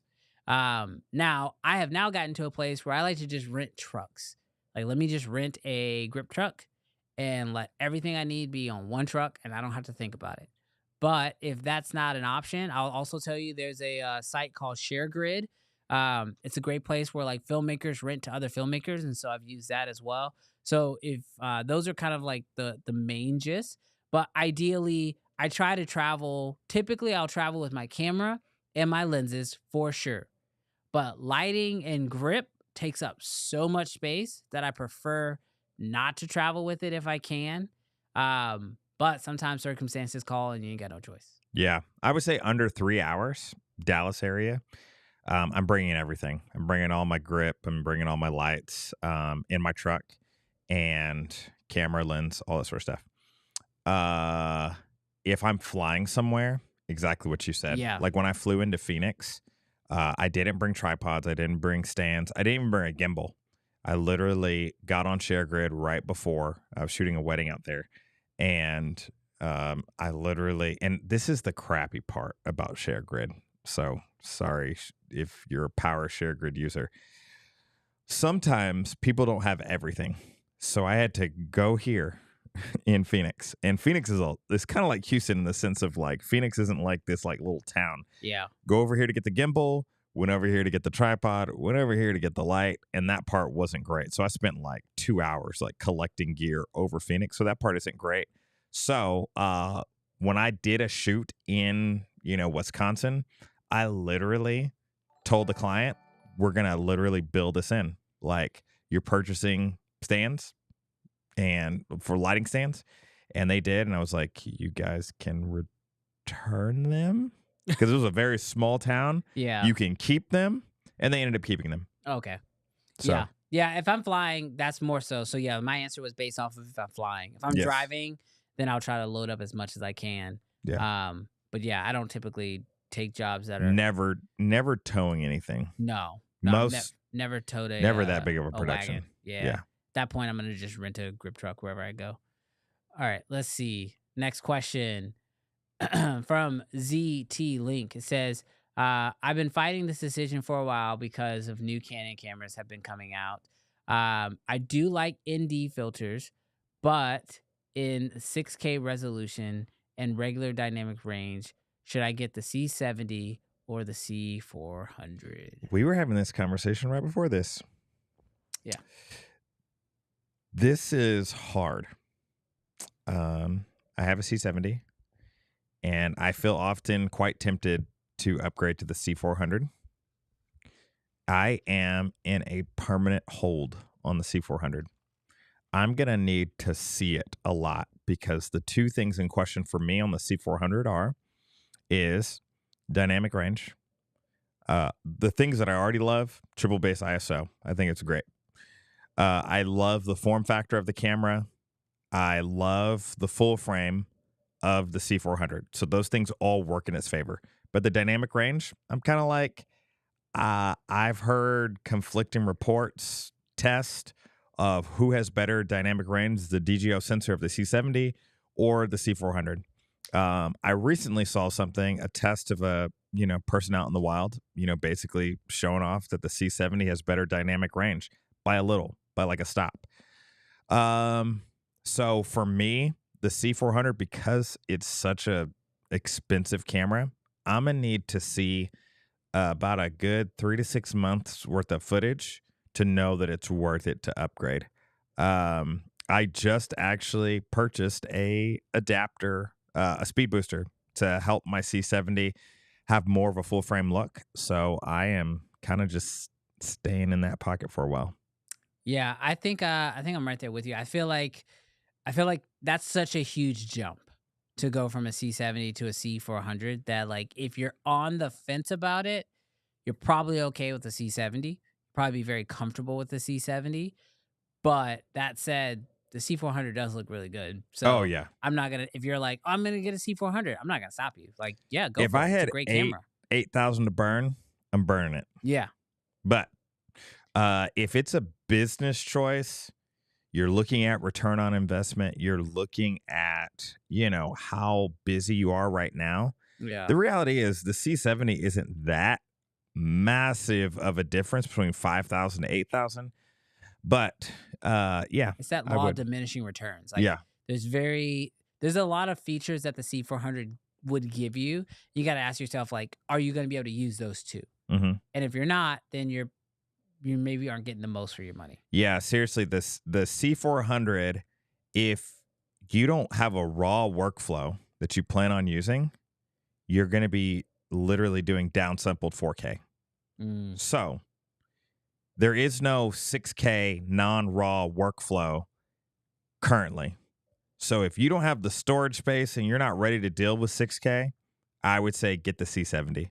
I have the C70, love it. Yeah, no, that's a great one. Oh yeah, look at that. That's cool. YC was here. I don't know if he's still chilling out, but what's up, YC? Good to see you again, bro. Hopefully I'll see you soonish. All right, let's see who else we got. We got more questions coming in. Oh, Mr. Camera Junkie thought I was 28. He thought you were 28. 28 with 6 kids putting in work. Oh, man, could you imagine? 2 sets of triplets. That's all it would take. Could you imagine? Get My outta here. wife would have lost her mind. Yeah. All right. question from Scott. Cameras now shoot 8K to 17K ish, and most views come from phones. Does 8K matter when social media and viewers are just watching in 2K? It depends what you're doing it for. If you're just trying to get the views, it does not matter. 8K does not matter. Yeah, I would say, I mean, I feel like a lot of the stuff, like, I think we've crossed this threshold in cameras where for a while, like, we were trying to get cameras, like, good, right? Now, cameras have passed that line and they've exceeded good, but what has come from passing that line doesn't necessarily help with what's being outputted as much as it just helps the creator with their creative process. So, for example, I don't think you need 8K for social media at all. But if you want to shoot wider and then reframe and then make sure you have all the resolution to reframe as much as possible, that's helping the creator with their creative process. You're not actually using all 8K to upload onto YouTube or upload 8K to Instagram or to TikTok or to any of these other places. So no, you don't need 8K, but if you find it helpful for your personal creative process, then yes, 8K can be definitely beneficial. Didn't Mr. Beast shoot everything intentionally low quality for a really long time? Yes. Yeah. And so like the reality is for him, he could film something on his cell phone and he would get 100 million views. So I think I do think what you're who've done that before too. Yeah. I think that to the point, like if there's a purpose beyond the resolution, get it. Yes. But if it's I'm going to shoot an 8K because I'm going to get views, you're going to be sorely mistaken. Yeah, you might actually get the opposite. Yes. You might see people go, oh, this is too professional. It must be an ad. All right, let's see if we have any more questions coming through. You guys are having a ball in the chat, and I love it when you guys are communicating with each other, helping each other out. I see people were talking about the FX30 when we were talking about that earlier. So thank you guys so much for helping each other out in the chat. All right, next question. Do you actually think people actually know when they actually use an actual word too often? Actually, I don't know. So you know what's crazy? Have you told people? No. Well, I was going to say something, and then I was like, I don't know. I'm going to say that. I love that comment so much. Actually? Yes. I do notice that. All right, here comes the next question. I hope he stuck around for that one. Scott shouting you out with the Nisi Athenas. He says those are. Did you see Philip incredible. Bloom's video? I have not. It's so good. All right, next question. What do you require from a prospect customer before showing up to a shoot? You mean like monetarily? A deposit? I think that's what he's asking for. Mm-hmm. I mean, as far as I'm concerned, no shoot is actually locked in or on my calendar until a contract and a deposit has been paid. I mean, before that, you're just a lead, as far as I'm concerned. Even in my Monday system, like you're classified as a lead. Once a contract and a deposit, and those two things happen on the same day simultaneously. Because be careful, sometimes clients, they will pay but not sign the contract. It's really weird. I would always assume it go And the other way sometimes around. they'll sign the contract and not pay. Yes, that one makes sense to me though. Yeah, but to pay and not sign the contract makes no sense to me. But you still feel that same burden. Yes, I'm like, you feel hey, like the obligation of you paid or you signed. Yes. So it feels more real than not. Yes, but you need to do both. But yeah, no, I require both of those things. And those need to be done like well in advance. I mean, like I'm following up, hassling you, or I'm like, hey, if this is not hassling, but like, hey, would you like to move forward? Or would you not like to move forward? If you like to continue to hold this date, I need you to, follow up and sign and pay this deposit. And, after 2 or 3 non-responses, I just mentally assume nothing's happening. That they've moved on. But I have like, and this sometimes is like a bad thing. So I don't know, take this feedback or take this advice with a grain of salt. But I have been notoriously known for not emotionally attaching myself to projects until the deposit and the contract is signed, almost to a fault where like we will have like projects and like I'll tell somebody on my team about it and they'll get really excited. Mm-hmm. And then they'll be like, "Oh, aren't you so excited about this thing?" And I'm like, "No." And like then it'll come up again. I'll be like, "You just don't seem to care." And it's like it's not that I don't care. It's just that it's not real. To me, the project is not real until there's a deposit and a contract signed. You do this long enough, you're going to have so many good intentioned people Yeah. and good intentioned projects. Like not even people that were like necessarily trying to rip you off or fool you, that just fall through. Yeah, like I can tell you, for example, I had one that came through that it was tough because it was a music video. They told me a little bit about it. I was really excited about it. I wanted to shoot this music video, and I actually started like I found myself like starting to come up with ideas and stuff like this, and then I was like, no, it's not real. It's not real yet. Let me wait. And sure enough, unfortunately, like it did fall through, but again, it's like one of those things where like I didn't put it on my calendar. I didn't even put a preliminary thing on my calendar because I was like, hey, we need to know for sure if you want to move forward, because if not, or if you do want to move forward, then we need to go ahead and get in music videos cases. I need to see a treatment, or I need to be compensated to create a treatment, and then contract, and then deposit. And because those things didn't happen, I just didn't allow myself to get tied to it. So yeah, those are the things that I personally require before I even like internally take on a project. Like I need to know for sure that it's real.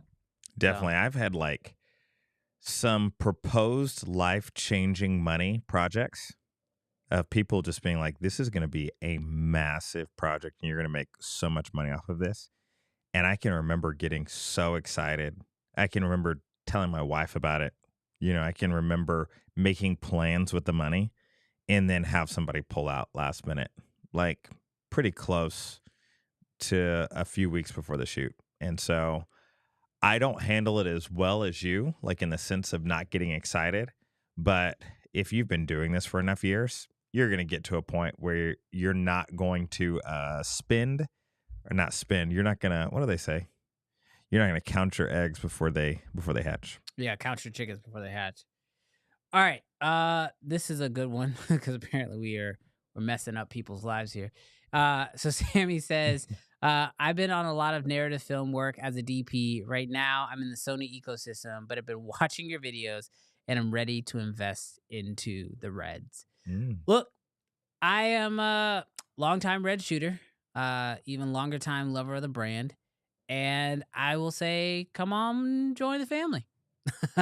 Come on, join the family. Let me find you an affiliate link when you're ready to buy that camera, though. But no, I don't think you'll be disappointed.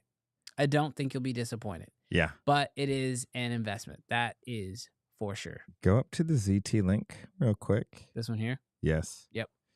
The C7 looks soft, so that's another reason why I'm looking more at the C400. Brandon has felt similar. I have felt similar. The interesting part is, and man, you might have to come back to another day. I recently saw a video of the C70, and they didn't even say it was a C70 video. They just, showed off, like their travel vlog. And that C70 video looked so incredible that you had no idea what camera platform it was shot on.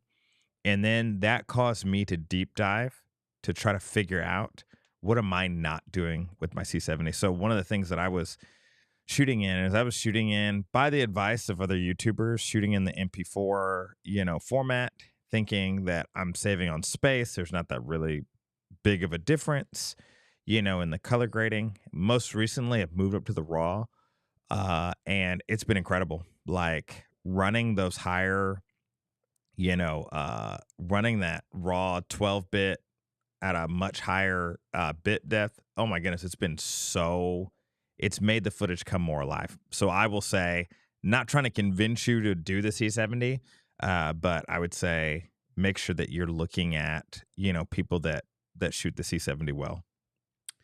All right. Next question is a great question. This is a I'm a professional style question right here. Do you have a NAS setup? And if so, what is your setup? So yes, No, I do have a NAS setup. no, I don't. Jarrell does not, but he needs one, and I'm a glutton for punishment. he knows he needs one. Yes. And we've talked about it many, many times. Yes. But yes, I do have a NAS. It's actually sitting right behind me here. Let's see if I can go to my main camera and if it'll pop up. Just out of frame. But yeah, just right over here is I have a QNAP system. It is a 12 bay system with 4 bays. So 12 bays for regular hard drives, and then it has 4 SSD bays as well. And then I've also installed a an SSD into like the back of it, the motherboard or something. I don't know. I don't build computers. But I watched tons of very hard to follow YouTube videos and basically built out this NAS by QNAP. And I went with QNAP originally because it was just the simplest. And it is just over, it's 120 terabytes in the regular one, and then 2, 4, 6, 8, so 128 terabytes total. And I absolutely love it. It is the best investment, but the hardest investment that I've ever made because cameras have come and gone. I've changed cameras. I bought new cameras and different lenses and things have changed, but this NAS system has stayed the same. And I just love that like my stuff is backed up. It's secure. I have it on a battery backup as well. So like when the power goes down, I know I'm really safe. You do not know pain as a videographer until you have lost important footage and had to pay a ungodly amount of money to try to have it recovered. Because it's normally at that point you're taking a loss on whatever the project was, even if you were getting paid for it. I've had it happen. I lost a wedding before. One of the worst experiences I've ever had. One of the hardest phone calls I've ever had to make was calling the bride and telling her that I lost her wedding. I was able to get it back and, everything worked out. But you talk about not eating or sleeping for probably about a month. I don't remember which year it was. Maybe it was like 2021, maybe 2020, maybe 2019, somewhere in there. But I remember it was in October. I'll never forget it was October. That was for sure. And it was one of the worst experiences I've ever had. So definitely recommend investing in a NAS system. You don't have to go 12 bay. Go 8, go 4. My first one was actually a Synology 4-bay drive. It just was too slow. But definitely get some type of, if not a NAS, at least get a RAID system. The benefits for those of you guys who don't know, a NAS system allows you to connect it to your network, and then you can access that drive remotely. So that's how I've done it. But you at least get a RAID system. Jarrell, at least get a RAID system. Yeah, I like purchasing hard drives every couple months. Yeah, whatever. I don't. I hate it. Every time I buy one, I'm like, that could have went towards the NAS. It should have. It should have. All right, real quick, guys, if you have questions, make sure you're putting a Q in front of your question. I see a question here. I'm going to go ahead and take it. It doesn't have a Q there, but I just wanted to bring that up really quick. Best sports videography camera. Dude, I have been seeing some really cool stuff with a lot of the Sonys just because of the autofocus. A lot of the videographers I see on YouTube or on Instagram who are doing a lot of sports stuff are running the Sony system right now. But honestly, anything that's come out in like the last 2 years, you're probably okay. Yeah. Yeah. There isn't anything that comes to mind when it comes to sports videography other than, how bad the readout is on your camera. Yes. If you have really slow readout, then you might want to avoid that. Yeah, stay away from the A7 IV. Yeah. Yeah, the Sony A7 IV. The readout is so bad on that camera that when you're moving around really quick, I don't know what sport you're doing, but you may get some jelloing. So yeah, when you're reviewing certain cameras, definitely start looking at things like rolling shutter, especially if you're shooting vertically. Because I don't think a lot of people talk about that, but like once you start shooting vertically, rolling shutter becomes an even bigger issue. Yeah. Yeah. Right. Stay away from tennis, golf, baseball, Yeah, see, you want You're something with gonna if you have fast really readout. bad rolling shutter, you're gonna see it in that equipment. All right, Patty says, any advice on converting YouTube success into gaining external clients? All right, so this is actually something that I ran into. I've since just ran away from it. But one thing you got to be careful about with YouTube is a great platform, but you got to make sure you know who's watching your content. You know, here on YouTube, for example, most of the people who are in the chat right now are all filmmakers, videographers, right? None of you guys are going to be my clients. So because of the type of content I put out on YouTube, I can expect to get certain eyeballs on it, and I can expect not to get certain eyeballs on it. So just because you have growth on YouTube doesn't necessarily mean that it's bringing in the clients that you're looking for. And if you do want to use YouTube as a platform to bring in certain types of clients, make sure you're creating content that those clients would be looking for. So that'd be the first thing I would say. By the way, if you guys hear some extra noise, it's because our cleaning crew is they're about to start vacuuming some of the other offices here. The other thing I'll tell you though is if you do have YouTube success, that could potentially give you leverage in working with clients. Cause I have had this happen where clients will ask me, they're like, yeah, we want to do some videos, but like, do you understand YouTube?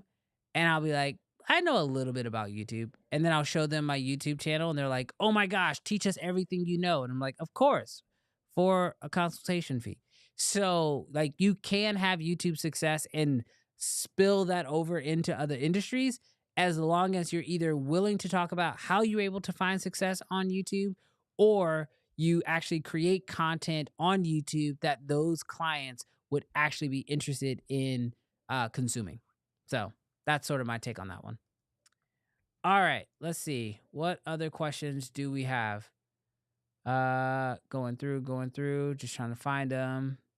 All right, here's another question. Sorry, and we're only looking for Q's. So if you have a question, make sure you put that Q in front of it. Which is better, cold outreach or paid ads when starting out, or anything else you recommend when getting clients?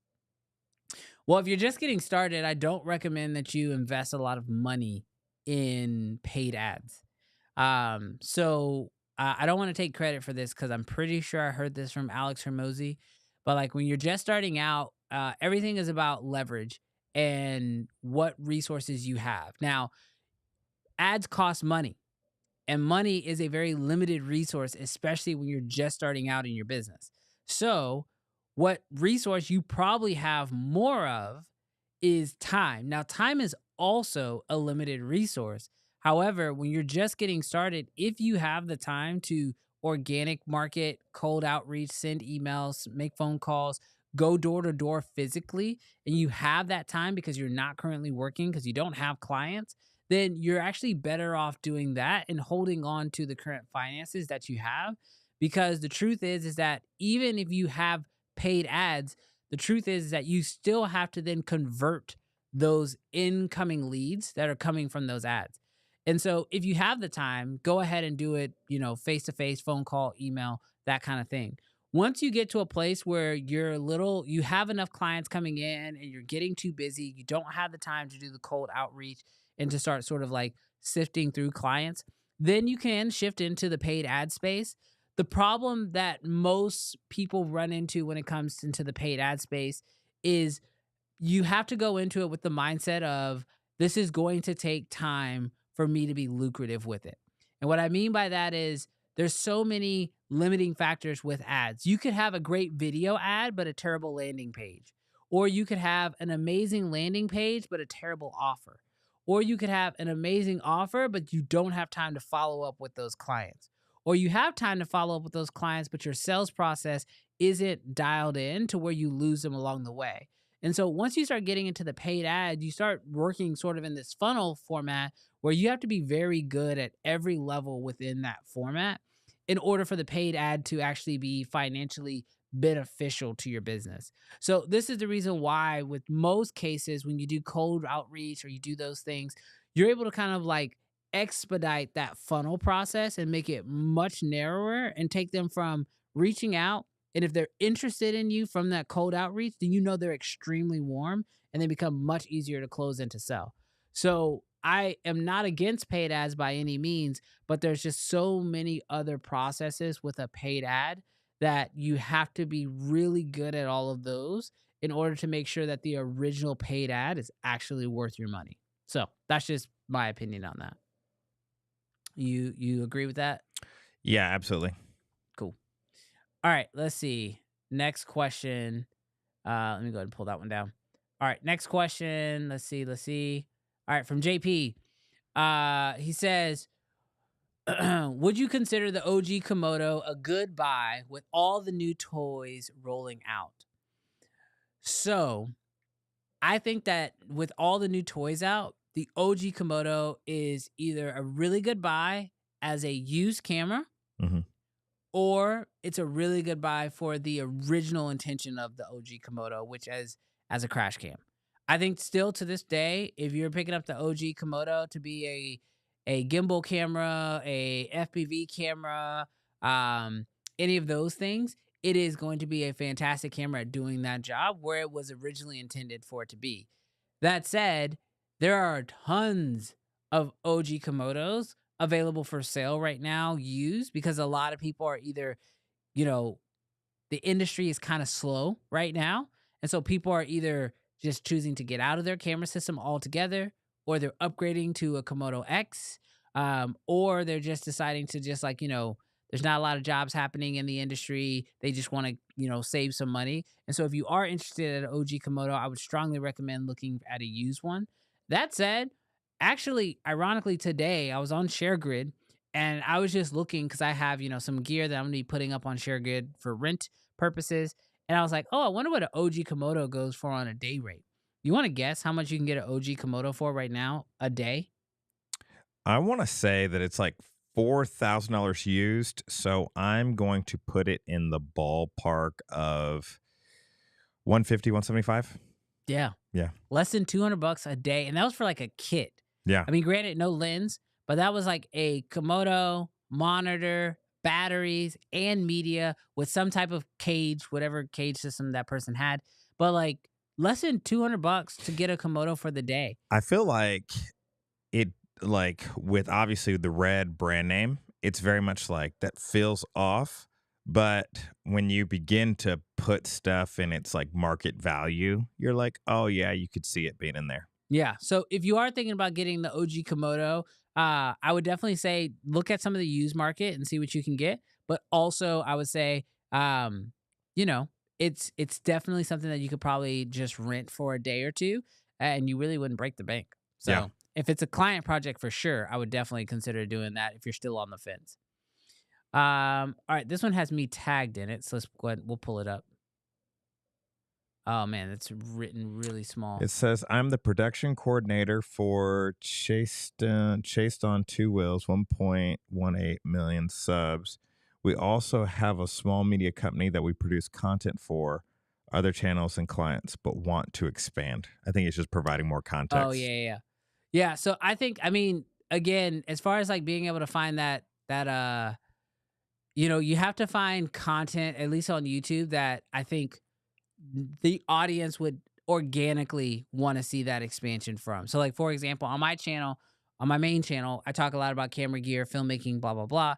And so when we started up this podcast for us to kind of nerd out in a more of a long form format, it organically made sense for us to keep talking about camera gear. Now, granted, as I've mentioned before, we do have a secondary channel. It's the Uncensored channel. We're actually live streaming to that channel right now and to the Brandon Washington channel. But I think just finding something that the audience is organically looking for. So I think as long as you are thinking about the audience in your entire process, you're not gonna be you won't be led astray. All right. We're gonna take a few more questions because we're getting close. It's already 7:40, almost 7:40. So we got about 20 minutes. So if there's any last minute questions you guys have, we're gonna try to blitz through these last couple questions. So that way we can get them answered for you guys. All right, Drew, I'll let you read this one. Is it worth it to get the DMC2 camera or the DMC3 system? Better for the newer technology for short films as a DP? Again, I think it's very use case. I know the DMC3s has gotten way more support lately. Hmm. And we do know that Red is technically supporting the DMC2 on certain elements, but as far as like new accessories, stuff like that, that's all going to be going for the 3. It's So, crazy because I feel like the DMC2 cameras that cost $50,000-$60,000 back in the day, I feel like you're able to find them used now for incredible prices. you absolutely And can. the image quality didn't go away. Yeah. Like the stuff that Hollywood shot these cameras on are still incredible. So yeah, I think it's budget. Yeah. You know. Well, I think it's budget and I think it's longevity Hmm. because we know we're going to get support from systems, accessories, manufacturers, everything on DMC3 going forward. Hmm. So DMC2 is pretty much like as far as like Red coming out with like new accessories, new side handles, new monitors, upgrades to the monitors, the battery system, memory card systems. Those are things that we won't really see on mess me up, DMC2. Hmm. But if you can get a good deal, Yeah. that sensor, that Dragon sensor, still beautiful. Yeah. And the Red workflow still works the same. So I think you'll be safe there. All right, question in from Ron. Might be a it depends answer, but what is a day rate that somebody fairly new should be quoting to a client? Is it better to offer a package rate like 15K for a finished spot? 1,500. 1,500 for a finished spot or separate charges? Yeah, I mean, that's really tough. It depends kind of thing. I will tell you, this is my take on the day rate thing. Hmm. Day rates are line items to the overall budget. What you quote to the client really depends on if you are quoting them for the project or you quoting them a line item. So, for example, when I get hired to just go and DP a project, or I get hired to cam up a project, or to be a first or second AC on a project, I have a day rate. I show up, I'm working for the day, I bring what I need to bring, I execute my job, and I'm gone. That's it. Hmm. Now, if I'm helping a client, if a client's approaching my production company to create an entire like finished piece for them, that's different. Now what I'm quoting them is I'm taking all of those day rates into consideration, my own included, Hmm. and then I bring to them a fully baked package that is then sold to them.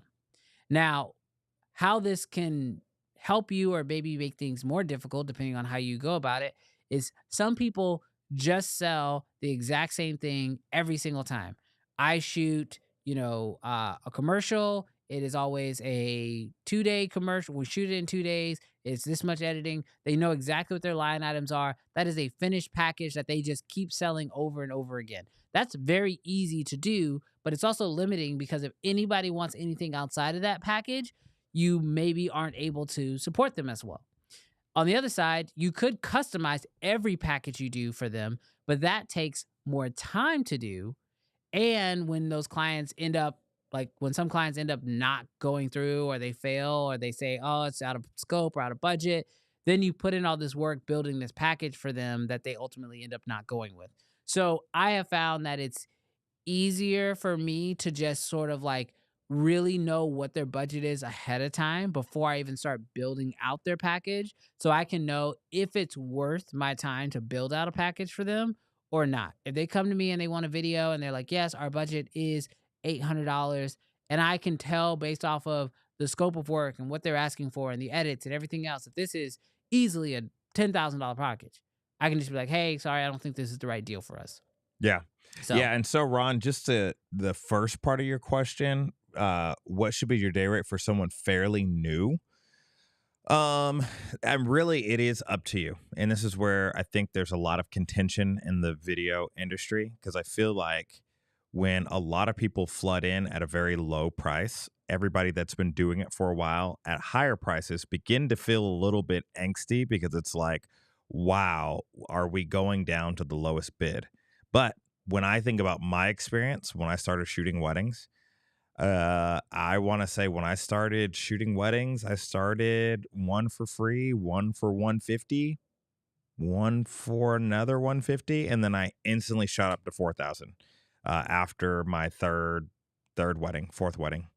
And so really there is a certain, like, maybe not even a popular answer, but there is just a certain reality of, in the beginning, you might want to win some clients. You might want to grind really hard. You might want to take some risk when it comes to quoting people, because you need to put food on the plate and pay some bills. So I don't know that there's necessarily if it's too low for you and you're like, I would not get out of bed for that, then that's probably the wrong answer in terms of a quote. But yeah, I think that if you're new, like you don't have any experience, depending on what it is, 1,500 might be a little high, but I guess it just kind of depends. Yeah. Yeah. And unfortunately, that was literally what he says. Back up to the Might top. be. It depends. It really does. All right. Let's see. I'm selling an OG Komodo used for $4,000. Sammy said it. So if anybody, whoever was looking for that OG Komodo, I will take that off of your hands for 1,000. get out of here. All right. Last minute questions. Oh, I'm missing one. Here we go. What is the best way to handle payments with clients, before or after you see the finished project? So I don't think I've ever had a client who paid the remaining balance before they saw the finished project, except in the wedding situation. Weddings, I get everything up front. But I will just tell you how it's worked with me in commercial projects and what has worked. I have found worked really well with clients. Deposit up front. So 50% deposit up front. And then the remaining balance, however you want to take it. Normally, we're submitting the final edits with watermarks. And then once they pay the remaining balance, the watermark comes off and then they receive the final product. Now, this doesn't always work. And a lot of people have told me this is incredibly complicated. But can I tell you the best financial plan that has worked for me? What's that? That makes me feel the most confident. And I have found with my clients, it has made them feel the most confident. It is a 50, 25, 25 expense. So not everybody goes for this, because a lot of people are like, oh, that's too much for our billing to do. But when the numbers get up there, it actually becomes, they like it a lot more, because they can actually break up the payments over time. But 50% deposit up front. And that normally just covers and like us up until the end of production. Now, again, this is a bid where we're doing everything from pre-production, production to post. So let me set that stage. So 50% covers us from pre-production to the end of production. At the end of production, we then charge an additional 25%. And that normally covers us to get through post.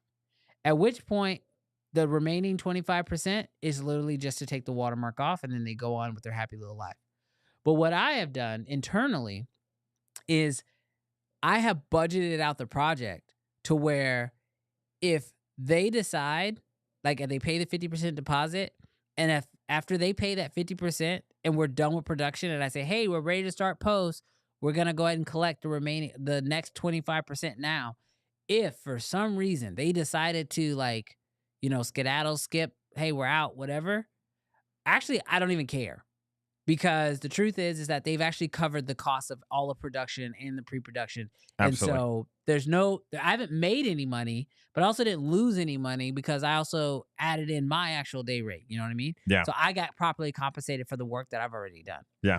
Now, the remaining 25% normally is going towards post, which I either am outsourcing or doing internally, but still that next 25% is covering post, right? Yeah. So boom, now if they did decide to skip out after they paid the 50 and the 25, well, at least that first 25 that they paid up front covered all the posts. Yeah. So that last 25% is typically where I find my margin for the business. And that's where the business is making money. Now, what I have found is that if they pay 50, they are normally I've actually never had anybody who paid the 50 and then didn't pay the 25. Yeah.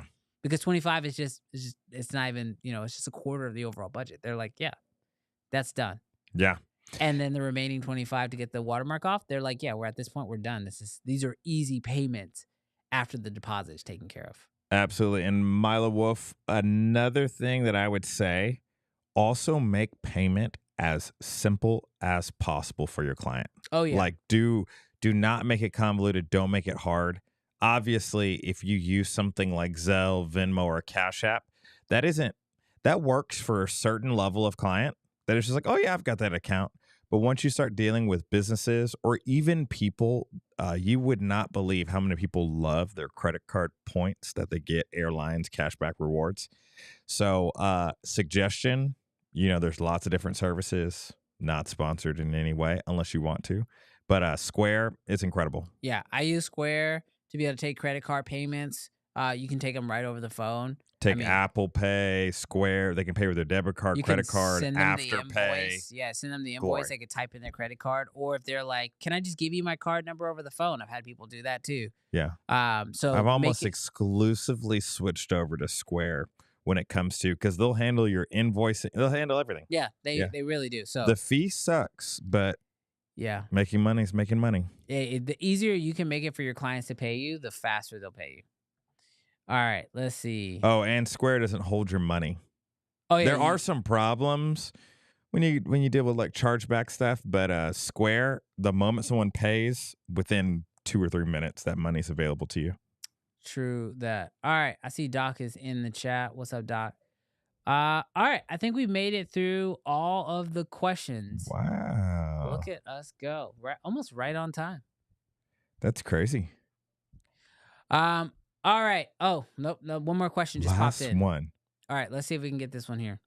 This is obviously a you question. I can already tell. I'm just glancing at it. When do you think we will see a C70 Mark II, or do you think the C400 is meant to replace it? If so, then what's your speculation on the R5C Mark II? You know what? I'm going to. This might be a story that we talk about on Friday. So it's so interesting. A Canon rep, allegedly, was asked about the R3 and if the R3 was done. Obviously because the R1 just came out and the R5 2 came out.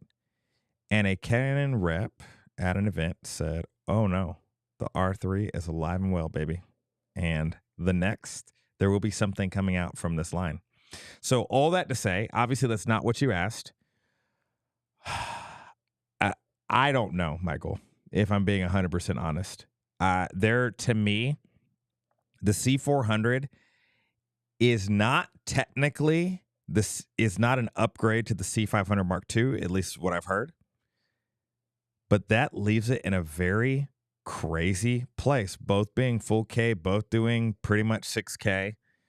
The C500 does a little bit more. Because it's so crowded in this space now, I don't know where, unless Canon's going to become Sony, I don't know where they're going to fit a C70 Mark II. I don't know where they're going to fit an R5C Mark II, especially when they added the battery grip to the R5 Mark II. I think that there is a possibility that Canon goes for broke. I feel like they did that kind of with their R series. They kind of flooded like the 1200 and then the 1500 and then the 2000 now. I do feel like they've only done $100 to $200 differences in their R line. So they might do it, but I feel like at this point, it would be kind of crazy for Canon to flood the $5,000 to $8,000 market. So I'm going to say, for me personally, I don't see a C70 Mark II coming out anytime soon. And I don't see an R5C Mark II coming out anytime soon. See, I disagree with you. Okay. I think we could still see a C70 Mark II. Okay. Only because the C400 is full frame and the C70 is cropped.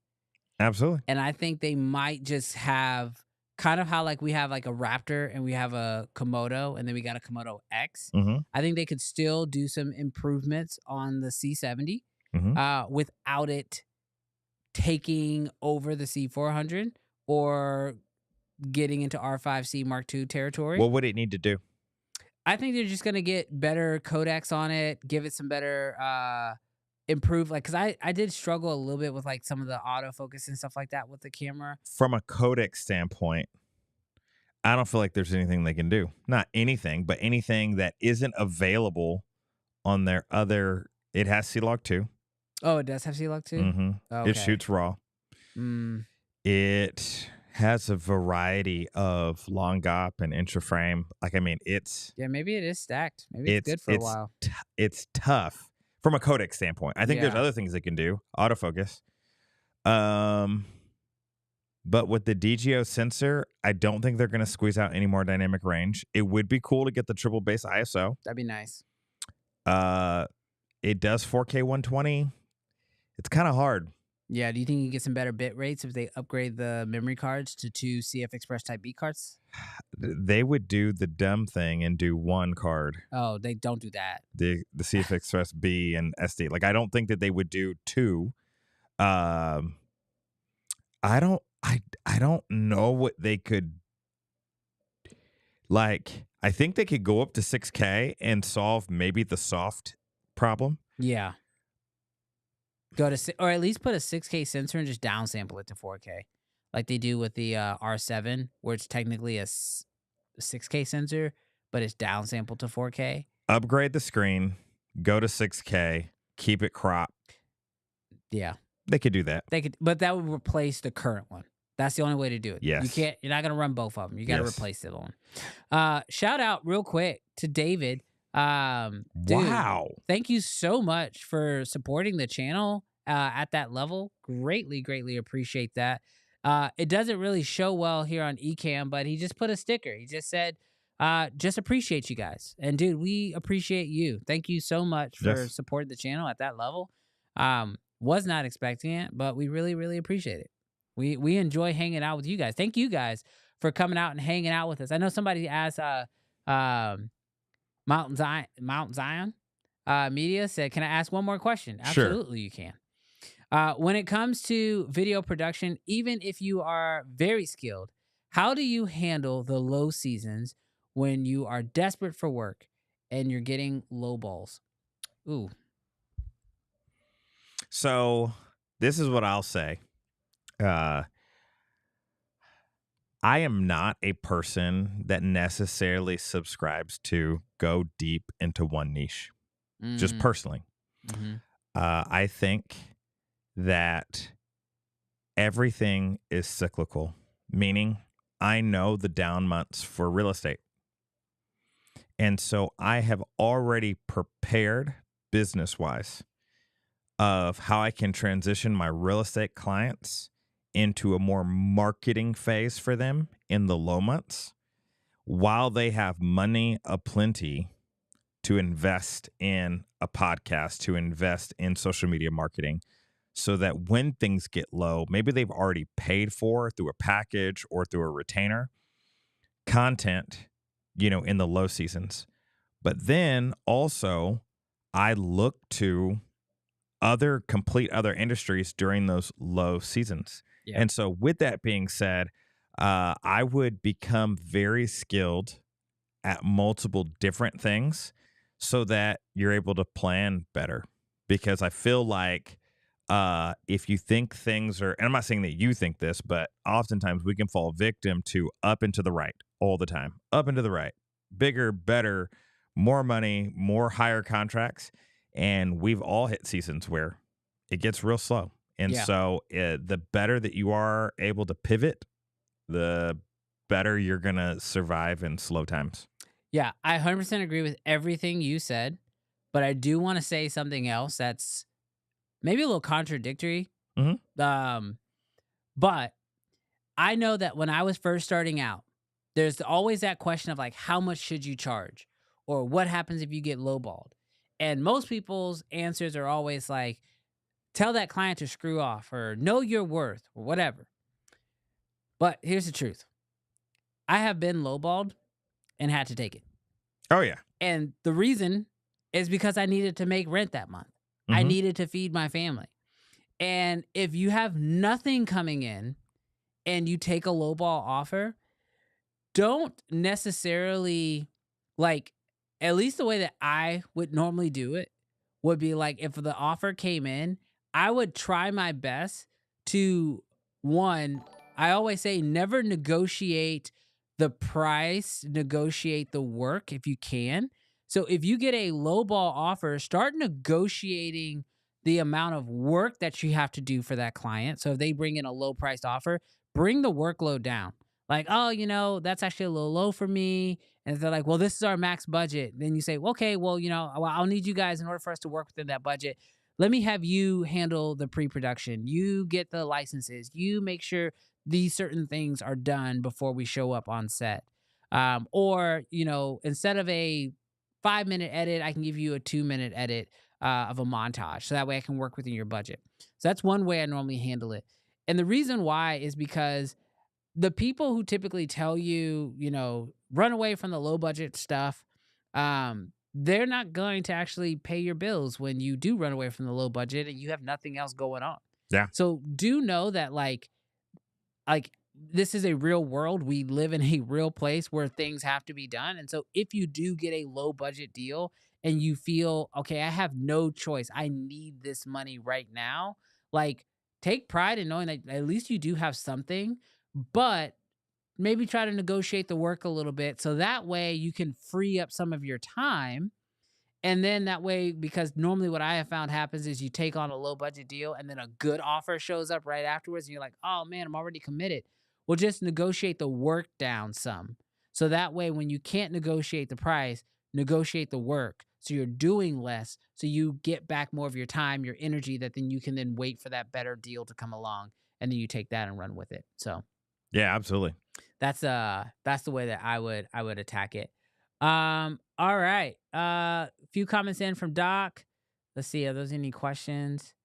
Desperation leads to making more mistakes and costs. Yeah. So yeah, if you can obviously do what Jarrell was saying, not get yourself into a desperate place. I mean, there's a reason why. Yeah, it's not even so much. It's not even like don't get it, because like we've all been there. Yeah. But it's like almost coming to the realization that there will be slow times for everyone. Yeah. So whatever you can do, especially in seasons of plenty, just prepare. Right. Like save more, save money, literally diversify your client list. And then try to, especially if because like we know that literally in November and December, barely a single house will be sold. Barely. Yeah. Some might go on the market, especially if they're off market or they're really cheap. But Thanksgiving, Christmas time, nobody's moving. Nobody's looking for homes. Nobody's buying homes. So with that being said, if in the summertime where real estate agents are popping off a house every week and they just have money and you're thinking to yourself like, hey, I know November and December are coming. How can I begin to help them see? Let's plan for a marketing plan in the low season. Well, everybody's literally conserving and they're not running ads anymore because houses aren't selling. Why don't you start putting money towards ads or putting money towards exposure for November and December? Well, everyone else is going to be quiet. When it starts popping in spring, you're going to be top of mind for your client list. Yeah. All right. Super chat coming in from Carlos. Bro, I just want to say you drop fire knowledge all the time, and I appreciate you and your team. Oh, appreciate you, man. We appreciate you. We do. Thank you so much. Let's see. Let's go through any last minute questions. Great answers from both of you guys. This was from Mount Zion. Love your channel and all the support in any way I can. Appreciate the knowledge from you two. Offer worth so waiting on the Ursa 12K review. You're gonna be waiting a long time, bro. Blackmagic don't like him. No, they do not. And I am not buying that camera. I don't need no 12K. Who does? Oh my goodness. Find me one person. Who knows? They might try to turn you. Yeah, we'll see. All right, last question officially, because I saw it had some Nikon stuff in it, so we'll take it. Last question. I might have missed this, but did you make a video on your Z8/Z6 3 setup? If not, would you make one? You know what? I actually think I have not made that video, but I definitely should. Now, full transparency, I currently run a Z8 and I have a ZF. The Z6 III I shot for Nikon's commercial. Now, granted, for that commercial, I did use I did build out like an entire rig, map box, cage, the whole nine, the whole system for that commercial, and absolutely love that setup. And actually, I do have enough footage to make a video kind of breaking down that entire cage. So maybe I will do that. That's a great idea for a video. Um, and it's great because we already have all the B-roll for it, so to make it much easier to Yeah. do. But I just want to be very fair. I do currently still shoot on the Z8. I think the Z6 III is a fantastic camera, especially for the price point. There are just certain things right now for me that make me still enjoy using the Z8. Although I will say the flip screen on the Z6 III, God, I wish that was on the Z8. I don't love the Z8 screen at all. Is it just the tilty It's articulating the one? tilting up, but then it also tilts out, like, if you're shooting vertical, so, like, you can get, like, low vertical angle shots. Is it Sony Um, that does both? Are there Sony cameras that do the articulate? Yeah, Sony has that weird, That is the I don't want to say the pinnacle, but when you think about doing those like overhead shots and you don't want the screen to be flipped out this way and looking over here, but you could literally just tilt it down. yeah. I would like to see more cameras do the full thing. Must be a patent thing. Yeah, I don't think it's patent, but we'll see. Okay, I'm gonna tell you guys a little funny story that I've heard. I can't tell you my source on this, but I will tell you allegedly. Allegedly. Here's the alleged source or the alleged story. So you guys remember how for a very long time, Canon cameras had swivel screens, Mm. right? And Sony's did not. It was almost a joke. It was almost like, Sony, please just put a swivel screen. And there was even a point where instead of it swiveling out, it actually swiveled up for vloggers. And they were like, this is better. And I was like, yeah, until you put a microphone right there and now you can't see yourself, right? And then a bunch of companies made money with cages so you could move the mic off to the side, right? Well, allegedly, it's all like based on these like Japanese families that have like, oh, this person has this on their technology, so we don't want to use it. And it wasn't until like changes in the family happened, because it's all these Japanese companies, that like they started introducing tech across all these different brands. And so apparently there was like some family drama as to like why Sony's didn't have flip out screens for so long. Bro, I know what it is. What is it? We got the best screen. No, you don't. And that was And it. then they're just going And then they're back just and going forth. back and forth for Like, years. this is the superior screen. No, it's not. Yeah. We and, won't even put it on our cameras. and they didn't care what we wanted at all. And the world's crying. But now we got what we want. Everybody's got a flip out screen, and it is absolutely amazing. So, guys, thank you so much for tuning in and hanging out with us this evening. We have had an absolute blast. I have to say, Jarrell, Monday evenings, Yeah, great. It was fun. This was fun. a lot of Q&A, fun. hanging out with you guys, just getting a chance to chit chat, answer some questions. Let us know real quick in the chat before you go. What are other things you'd like for us to do on a Monday evening? And does this time work out well for you guys? We're really interested to see how a Monday evening show works for our audience. There's always, they say, check the data, but we'd rather just ask you guys. You guys showed up, you tuned in. Let us know how Monday evenings work for you. Obviously, we will still be having a show like normal this Friday, 11 o'clock Central Standard Time. It is the typical uncensored show where we're going to be talking about all the news, all the stuff that came out, giving you guys all of our insight, playing our games, having a great time. But we're thinking about adding in some extra shows during the week as well. So let us know how Mondays work for you. Thank you guys so much for hanging out with us tonight. We've had an absolute blast.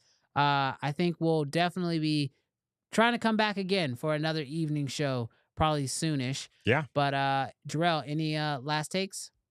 Nope. Feeling good? Feeling good. Awesome. See you Peace. guys again. And make sure you hit that like button on the way out. Peace, guys.